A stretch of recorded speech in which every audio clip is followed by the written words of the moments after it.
Paslon Capres-Cawapres Prabowo Subianto dan Gibran Raka Buming Raka tidak hadir dalam sidang lanjutan sengketa hasil Pilpres 2024. Tim hukum Prabowo Gibran menyampaikan permohonan yang disampaikan pihak terkait dalam sidang di Mahkamah Konstitusi.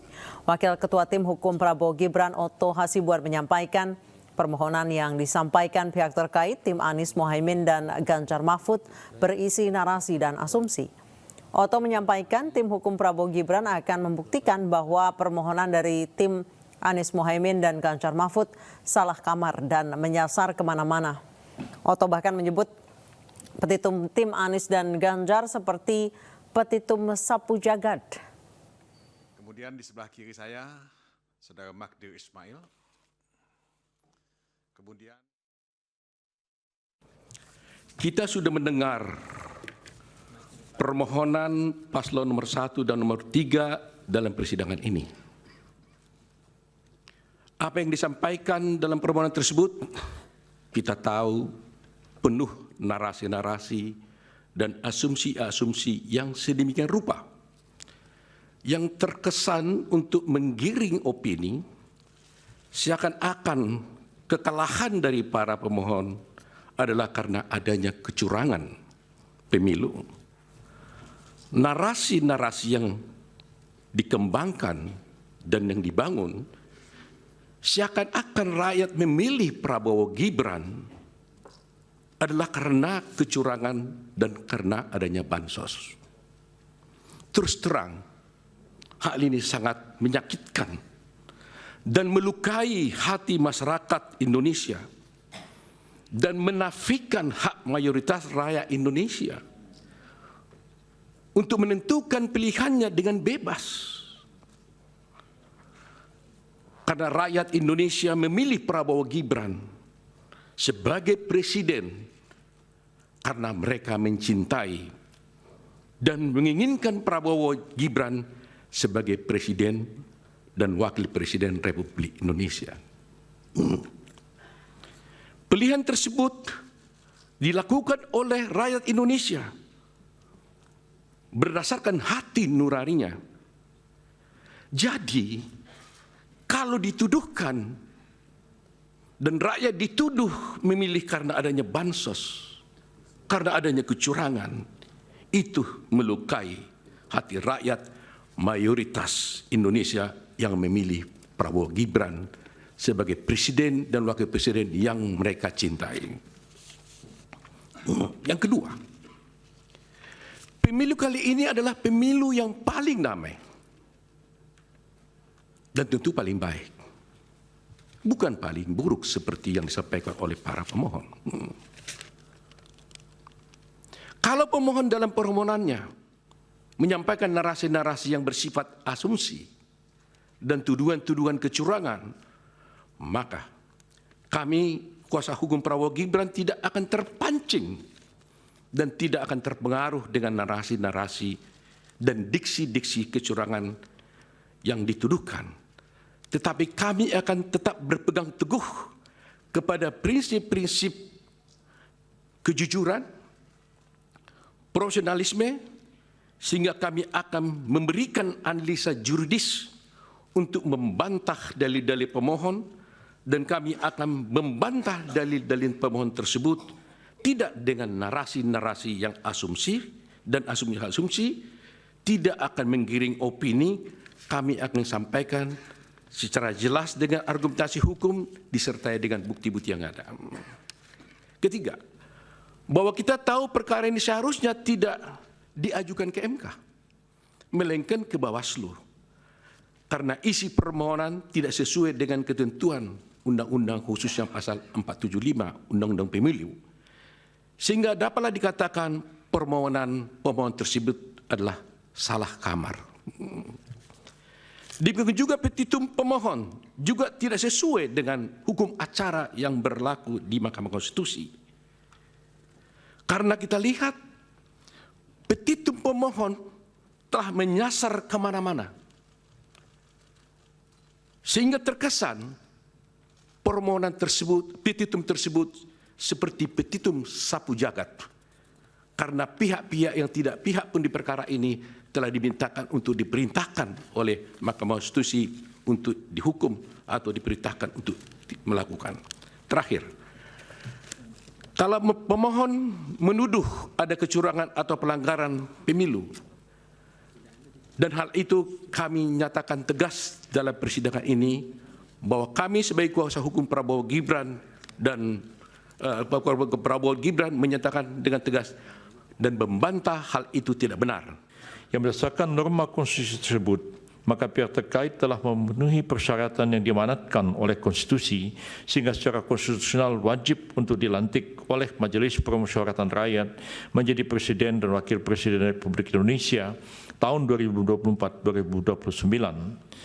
Tingginya perolehan jumlah suara sah yang diperoleh pihak terkait sudah barang tentu menunjukkan adanya kepercayaan dan keinginan yang begitu tinggi dari mayoritas rakyat Indonesia di hampir seluruh wilayah negara kesatuan RI termasuk luar negeri guna memberikan amanat kepada pihak terkait untuk menjadi Presiden dan Wakil Presiden RI periode 2024-2029.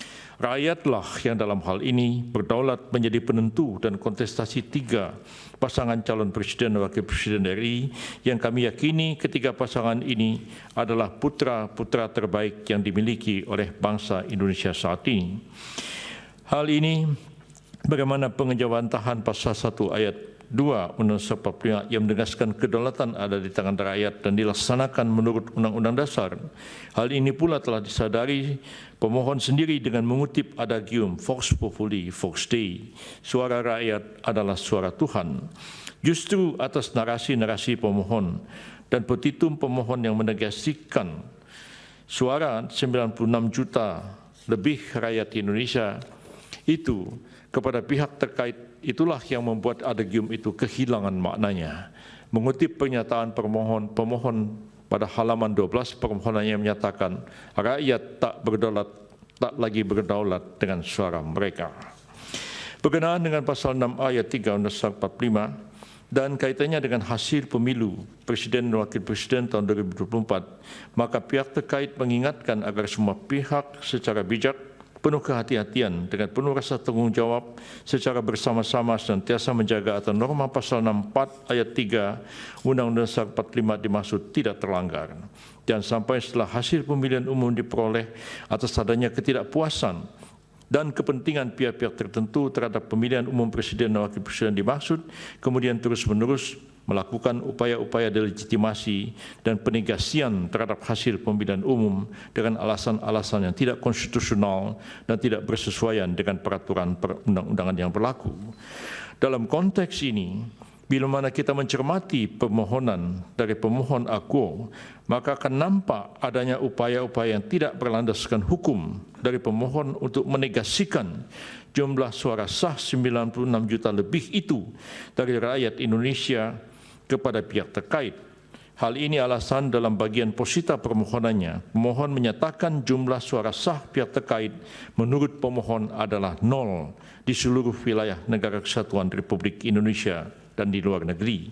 Selain itu, dalam petitumnya secara tidak konsisten, pemohon berupaya meyakinkan Mahkamah Konstitusi untuk mendiskualifikasikan pihak terkait. Upaya penegasian jumlah suara dan permintaan agar pihak terkait didiskualifikasi oleh pemohon dimaksud merupakan satu bentuk pengingkaran terhadap demokrasi yang sangat berpotensi melanggar norma pasal 6A ayat 3 Undang-Undang 45 atas alasan pasangan calon presiden dan wakil presiden yang seyogianya secara konstitusional terpilih dengan suara yang mayoritas mutlak di hampir seluruh wilayah NKRI dan seharusnya dilantik menjadi presiden dan wakil presiden tahun 2024, 2029 dan seterusnya. Sementara itu, Komisi Pemilihan Umum menilai gugatan yang diajukan oleh pasangan Ganjar Mahfud di MK terkait dugaan kecurangan pelanggaran pemilu berupa abuse of power yang dilakukan oleh Presiden Joko Widodo tidak tepat. KPU menilai gugatan tersebut salah sasaran. Pemohon mendalilkan adanya pelanggaran dan kecurangan yang bersifat TSM dalam proses pemilu 2024 antara lain berupa abuse of power yang terkoordinasi. Ini model baru yang mulia, jadi selain TSM ada APT namanya sekarang. abuse of power yang terkoordinasi. Yang didalilkan antara lain dilakukan oleh Presiden, bahwa dalam permohonan pemohon sebagian besar berisi uraian yang berkaitan dengan pelanggaran dan atau kecurangan yang dilakukan oleh Presiden dan jajarannya. Namun fakta hukumnya Presiden bukanlah peserta pemilu dan bukan pula pihak yang berperkara dalam sengketa PHP Wakuwo. Sehingga argumentasi permohonan pemohon baik yang termuat dalam posita maupun petitum permohonan menjadi tidak tepat disampaikan dalam sengketa PHP ini dan salah sasaran. Karena hal tersebut tidak berkaitan dengan termohon. Sehingga hal tersebut menjadikan tidak sinkronnya posita dengan petitum pemohon yang mendiskualifikasinya salah satu paslon presiden dan wakil presiden sebagai berikut. Sidang sengketa Pilpres masih berjalan, pemaparan dari pihak pemohon maupun termohon sedang berjalan. Bisakah Mahkamah Konstitusi membatalkan hasil Pilpres? Dan untuk membahas informasi selengkapnya kami telah terhubung dengan Vincentius Mendrova, kuasa hukum Ganjar Mahfud, juga akan bergabung bersama kami. Zuhad Aji Firmanto, Direktur Eksekutif Tim Hukum Nasional Amin. Saya ke Pak Vincent. Selamat malam Bapak-Bapak. Selamat malam. Baik, saya ke Pak Vincent terlebih dahulu. Pak Vincent, hari ini langsung dibantah semua, walaupun tidak satu kalimat sesuai janjinya kemarin, ada berkalimat-kalimat. Apakah karena ini masih soal batah membantah, meskipun belum nanti pembuktian ya, belum masuk ke pembuktian. Bisakah ketika bukti dan saksi masih terus jadi perdebatan di persidangan, ini menurut Anda hasil Pilpres bisa batal atau Pilpres ulang dikabulkan? Iya, kebetulan saya sedang ada di Mahkamah Konstitusi. Ini demi iNews, jadi saya harus keluar sebentar dari ruang sidang. Baik, terima kasih banyak Pak Vincent. Iya, baik. Jadi pertama, tadi kita sudah mendengar apa yang menjadi jawaban dari pihak termohon dalam hal ini KPU, pihak terkait, dan sebentar lagi juga akan dibacakan oleh pihak Bawaslu. Pada prinsipnya kalau kami mendengar tadi apa yang dijawab oleh pihak KPU, pertama jawaban KPU jawaban yang sangat normatif. Tentu itu hak dari KPU untuk membela diri. Namun kami melihat bahwa jawaban dari KPU ini tidak bisa membantah apa yang kami dalilkan di dalam permohonan kami, terutama yang berkaitan dengan dalil nepotisme yang melahirkan abuse of power yang terkoordinasi. Nah, memang tentu ini yang akan kita uji. Inilah kenapa kemudian kita tidak mau terjebak pada perolehan perselisihan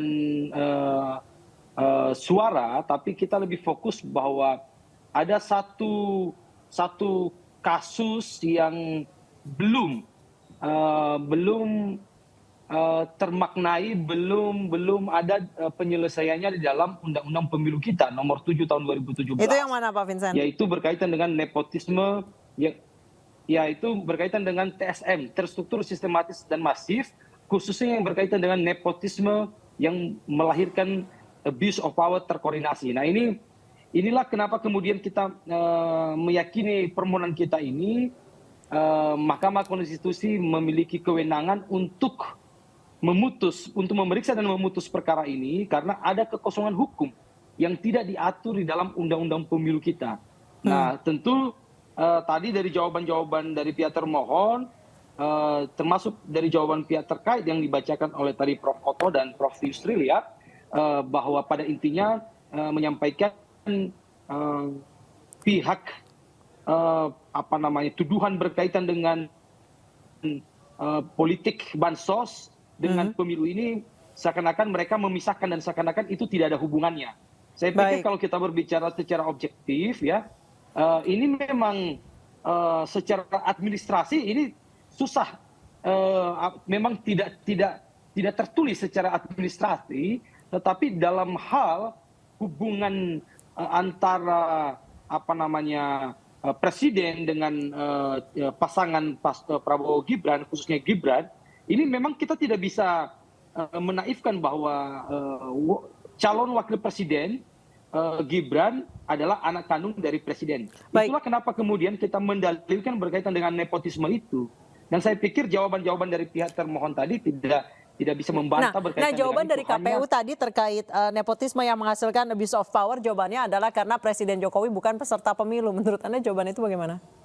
Iya, justru itu yang tadi saya bilang, itu tidak menjawab. Itu kan bahasa normatif gitu. Pada faktanya pertama, bagaimana kita melihat irisan ini?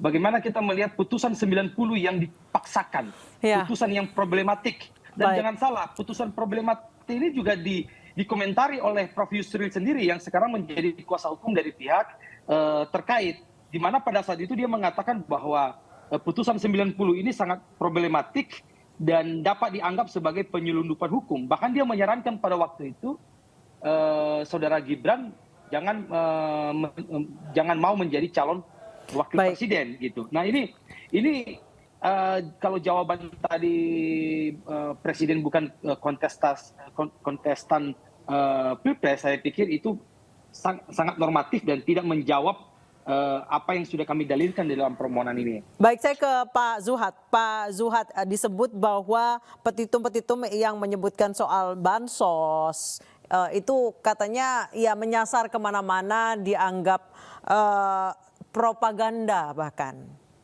Tanggapan Anda?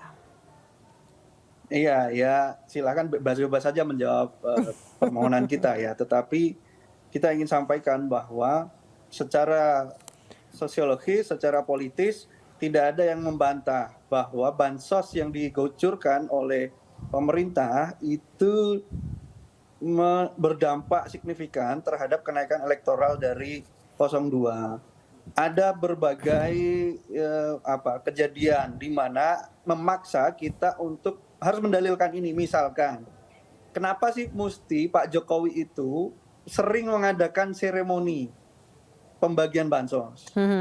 Yang kedua, kenapa seremoni itu seringkali dilakukan misalkan berdampingan dengan gambar paslon 2 atau bansos-bansos yang dibagikan oleh kepala-kepala daerah. Kenapa sih mesti menggunakan warna warna wadah yang sesuai dengan identitas paslon 02 misalkan begitu ya. Nah, fakta-fakta ini kan yang akhirnya memaksa kita untuk harus mendalilkan ini, Mbak. Nah, sekarang dari fakta-fakta yang tadi kita sampaikan, secara sosiologis kan itu nggak terbantah. Ada kepala desa yang mengorganisir diri mendukung paslon 2. Ada kepala desa yang dipanggil oleh aparatur penegak hukum di waktu yang mepet dengan hari pemungutan suara. Yang kemudian pada hari H kita ketahui di wilayahnya banyak diraup suara 02 yang dalam sejarah pemilu kita tidak pernah tidak pernah saya sebut misalkan calonnya Pak Vincenzius itu kalah misalkan gitu ya. Yeah. Ini kalah gitu. Nah, dari anomali-anomali ini kan kita tahu bahwa memang ada juga anomali yang dilakukan oleh pihak tertentu yang dalam hal ini kita dalilkan atau kita tuduh Pak Presiden Jokowi. Nah, karena itu maka permohonan kita itu sebenarnya kan masih masuk akal, Mbak. Kita minta supaya pemungutan suara ulang, bukan pemilu ulang. Kita tidak meminta 01 dimenangkan, enggak, kita minta pemungutan suara ulang. Yang kedua, kita minta supaya Pak Jokowi itu netral sebagai presiden. Kan itu sesuatu yang menurut kita make sense, masuk akal gitu. Kita nggak minta yang lebih, kita juga nggak minta sesuatu yang di luar akal sehat kita kok. Sesuai dengan fakta yang kita temui. Sehingga kalau dibilang ini propaganda, enggak, ini kan soalnya hanya kita kemudian diminta untuk mengkonversi fakta-fakta sosiologis tadi menjadi fakta hukum di muka persidangan. Yang kalau kita ingin mengkonversinya membutuhkan prosedur yang sangat rumit tuh. Karena kita harus memenuhi unsur pasal 1, pasal 2, pasal 3 dan seterusnya. Ini yang membuat masyarakat jadi bingung juga kan. Iya, itu dia. Apa sih peristiwa ini sebenarnya gitu. Nah, ini yang kita nggak ingin ke sana gitu. Baik Pak Zuhad, Pak Vincent kita tahan dulu, kami akan kembali usai jeda sementara di Mahkamah Konstitusi. Saat ini Bawaslu tengah memaparkan pendapatnya.